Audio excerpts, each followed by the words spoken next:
गणनायकाय गणदैवताय गणाध्यक्षाय धीमहि गुणशरीराय गुणमण्डिताय गुणेशानाय धीमहि गुणातीताय गुणाधीशाय गुणप्रविष्टाय धीमहि एकदन्ताय वक्रतुण्डाय गौरीतनयाय धीमहि गजेशानाय भालचन्द्राय श्रीगणेशाय धीमहि एकदन्ताय वक्रतुण्डाय गौरीतनयाय धीमहि गजेशानाय भालचन्द्राय श्रीगणेशाय धीमहि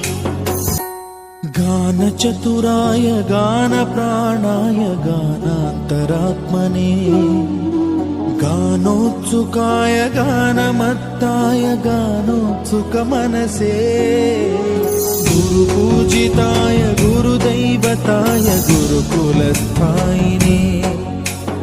गुरुविक्रमाय गुह्यप्रवराय गुरवे गुणगुरवे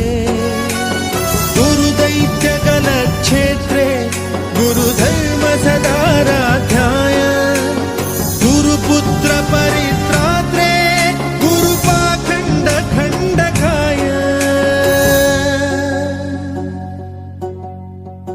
गीतसाराय गीततत्त्वाय गीतगोत्राय धीमहि